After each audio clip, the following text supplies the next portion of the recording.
Dubai Gold and Diamonds, Pride of Generations. Perinthalmanna, Pattambi, Valanchery, Ramanattukara. Quarry വിരുദ്ധ ജനകീയ പ്രക്ഷോഭ സമിതിയുടെ സമരം വിജയം കണ്ടു. മരുതൂർ തൊണ്ടിയന്നൂരിലെ ജനവാസ മേഖലയിൽ ആരംഭിച്ച കരിങ്കൽ ക്വാറിയുടെ പ്രവർത്തനം താൽക്കാലികമായി നിർത്തിവെക്കാൻ റവന്യൂ അധികൃതർ ക്വാറി ഉടമയ്ക്ക് നിർദ്ദേശം നൽകി. ഓങ്ങല്ലൂർ പഞ്ചായത്തിലെ 2ാം വാർഡിൽ ഉൾപ്പെടുന്ന തൊണ്ടിയന്നൂർ പ്രദേശത്ത് ജനവാസ മേഖലയിൽ പ്രവർത്തനം ആരംഭിച്ച കരിങ്കൽ ക്വാറിക്കെതിരെ നാട്ടുകാരുടെ നേതൃത്വത്തിൽ പ്രക്ഷോഭ പരിപാടികൾ സംഘടിപ്പിച്ചു വരുന്നുണ്ട്. ഇതിനിടയിൽ ക്വാറിയിൽ പാറ പൊട്ടിക്കൽ ആരംഭിച്ചു. തുടർന്ന് കല്ലുകൾ കയറ്റിപ്പോവുകയും ചെയ്തു. ഇതോടെയാണ് പ്രദേശത്തെ നാട്ടുകാരുടെ നേതൃത്വത്തിൽ ആരംഭിച്ച ക്വാറി വിരുദ്ധ ജനകീയ പ്രക്ഷോഭ സമിതിയുടെ നേതൃത്വത്തിൽ പ്രക്ഷോഭം കൂടുതൽ കടുപ്പിച്ചത്. ഇതിന്റെ അടിസ്ഥാനത്തിൽ തിങ്കളാഴ്ച ക്വാറിയിലേക്ക് വന്ന വാഹനങ്ങൾ പ്രക്ഷോഭ സമിതിയുടെ നേതൃത്വത്തിൽ തടഞ്ഞു. സ്ത്രീകളും കുട്ടികളും ഉൾപ്പെടെ 500ഓളം പേർ രാവിലെ മുതൽ റോഡിൽ നിലയുറപ്പിച്ചു. തുടർന്ന് പോലീസ് സ്ഥലത്തെത്തി സമരക്കാരുമായി ചർച്ച നടത്തി. ഇക്കഴിഞ്ഞ താലൂക്ക് വികസന സമിതിയിലും വിഷയം ചർച്ചയായിരുന്നു. അന്ന് തഹസിൽദാരുടെ നേതൃത്വത്തിൽ സ്ഥലം സന്ദർശിക്കാമെന്ന് റവന്യൂ അധികൃതർ മറുപടി നൽകിയിരുന്നു. ഈ പശ്ചാത്തലത്തിലാണ് തഹസിൽദാർ ബിന്ദു, ഭൂരേഖ തഹസിൽദാർ ഗിരിജാദേവി, ഡെപ്യൂട്ടി തഹസിൽദാർ സെയ്ദ് മുഹമ്മദ് എന്നിവരടങ്ങുന്ന റവന്യൂ ഉദ്യോഗസ്ഥ സംഘം സ്ഥലം പരിശോധിച്ചത്.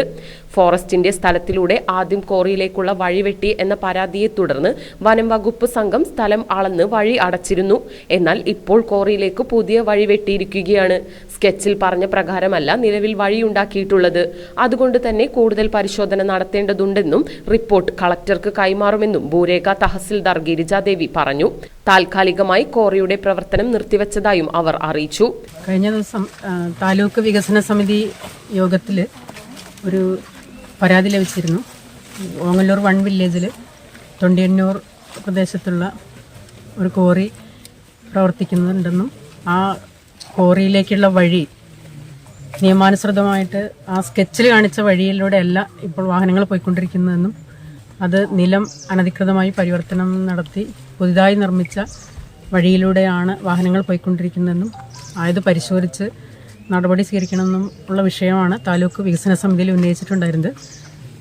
അത് പരിശോധിക്കുന്നതിന് വേണ്ടിയാണ് തഹസിൽദാരും താലൂക്കിൽ നിന്ന് ഉള്ള റവന്യൂ ടീം ഇവിടെയുള്ള ഈ പരാതി ഉന്നയിച്ചിട്ടുള്ള ആളുകളും ജനപ്രതിനിധികളും ഒക്കെയായിട്ട് ഈ സ്ഥലം സന്ദർശിച്ചത്.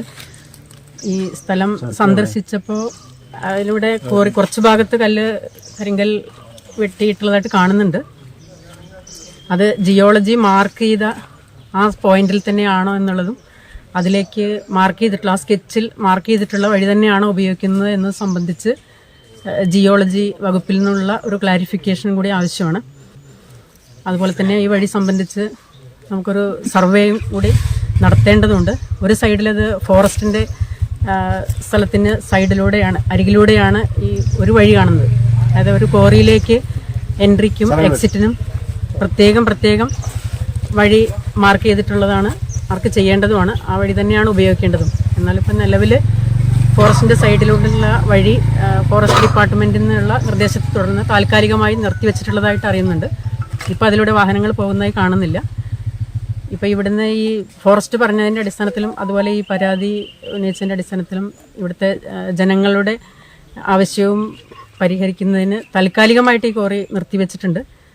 അപ്പോൾ ഇതിനെ സംബന്ധിച്ച് ഇപ്പോൾ നിലവിൽ ഇവിടെ സ്ഥലം പരിശോധിച്ചതിന് ബോധ്യമായ വിവരങ്ങൾ ജില്ലാ കളക്ടർക്ക് റിപ്പോർട്ട് ചെയ്യും. പ്രദേശത്ത് ക്വാറിയുടെ പ്രവർത്തനം മൂലം കേടുപാടുകൾ സംഭവിച്ച വീടുകളും സംഘം പരിശോധിച്ചു. നിയമവിരുദ്ധമായി സമ്പാദിച്ച കോടതി ഉത്തരവിന്മേലാണ് ക്വാറി നടത്താൻ ഉടമ ശ്രമിക്കുന്നതെന്നും എന്ത് വില കൊടുത്തും ജനാധിപത്യപരമായ സമരത്തിലൂടെ ക്വാറിയുടെ പ്രവർത്തനത്തെ നേരിടുമെന്നും ക്വാറി വിരുദ്ധ ജനകീയ പ്രക്ഷോഭ സമിതിയും അറിയിച്ചു. ആ സമരത്തിന്റെ ഒരു ഘട്ടത്തിൽ നമ്മൾ തടയിലേക്ക് പോവും എന്നും അറിഞ്ഞുകൊണ്ട് ഈ പറയുന്ന ക്വാറി ഓണർ തന്നെ അദ്ദേഹത്തിന്റെ ഒരു ശിങ്കിടിയെ ചുമതലപ്പെടുത്തി അദ്ദേഹത്തെ കൊണ്ട് അദ്ദേഹം തന്നെ ഒരു പക്ഷേ കയ്യിൽ നിന്ന് പണം ചെലവാക്കി അവിടെ റിട്ട് സമർപ്പിക്കുകയും പോലീസിന്റെ പ്രൊട്ടക്ഷൻ നേടിയെടുക്കുന്നതിന് വേണ്ടിയിട്ടുള്ള ഇത്തരത്തിലുള്ളൊരു കള്ളക്കളി ഇതിന്റെ ഭാഗമായി കൂടി നടന്നിട്ടുണ്ട്. അപ്പൊ ഇതിലും വലുത് ഭാവിയിൽ നമ്മൾ ഇനി പ്രതീക്ഷിക്കേണ്ടതായിട്ടുണ്ട്. ഇതിലും വലിയ നിലയിലുള്ള ഇടപെടലുകൾ, കളികൾ ഇവരുടെ ഭാഗത്തുനിന്ന് നേരായ വഴിക്കുള്ളതല്ല, അല്ലാത്ത നിലയിലുള്ള വലിയ ശ്രമങ്ങൾ ഇവരുടെ ഭാഗത്തുനിന്നുണ്ടാവും. ഒരു കാര്യം തറപ്പിച്ചു പറയാം, ഇവിടുത്തെ ജനങ്ങൾക്കൊപ്പം ഈ വന്ന ആളുകൾ, നിരവധി ആളുകൾ രാവിലെ മുതൽ വന്നു. പക്ഷെ ഇതുവരെ സ്ത്രീകളും കുട്ടികളും അടക്കം, സ്കൂളൊക്കെ ഒഴിവാക്കിയിട്ട് കുട്ടികളടക്കം ഇവിടെ നിൽക്കുകയാണ്. സ്ത്രീകളും കുട്ടികളും അടക്കം ഇവിടെ ഈ സമരത്തിന്റെ ഭാഗമായി പങ്കെടുത്തത് വലിയ ഒരാവേശമാണ് ഇവിടുത്തെ ജനങ്ങൾക്കാകെ ഉണ്ടാക്കിയിട്ടുള്ളത്. ഇതേ നിലയിൽ തന്നെ നമ്മുടെ പോരാട്ടം നിയമപരമായും അതുപോലെ തന്നെ അധികൃതരുടെ ഭാഗത്ത് കൃത്യമായ പരാതികളും മറ്റും നൽകിക്കൊണ്ടുള്ള ആ നിലയിലുള്ള ഇടപെടലും ആവശ്യമെങ്കിൽ ഇനിയും ഒരു വീരേന്ദ്രകുമാരൻ വിചാരിച്ച് പോലീസ് പ്രൊട്ടക്ഷനായി ഇതിന് വന്നാലും നമ്മുടെ ജനാധിപത്യപരമായ പ്രതിഷേധം അതന്നെ ഞങ്ങൾ പറയുന്നത്. അവിടെ അടിച്ചു പൊളിക്കലോ അല്ലെങ്കിൽ കല്ലെറിഞ്ഞ് വരണ വണ്ടിയുടെ ചില്ല് തകർക്കലോ ഒന്നല്ല ഞങ്ങളുടെ ഉദ്ദേശം. ഇവിടുത്തെ ജനങ്ങൾക്ക് സ്വൈര്യമായി ജീവിക്കാൻ ഈ കോറിയുമായി ബന്ധപ്പെട്ടുണ്ടാകുന്ന പ്രയാസങ്ങൾ, ബുദ്ധിമുട്ടുകൾ ഒക്കെ ഏതൊക്കെ നിലയിൽ അധികൃതരെ അറിയിക്കാൻ വേണ്ടി കഴിയുമോ അതിന് ഈ ജനകീയ സമിതി ആദ്യാവസാനം ഇവിടുത്തെ ജനങ്ങളുടെ കൂടെ ഉണ്ടാവും എന്നുള്ളതാണ് സൂചിപ്പിക്കുക.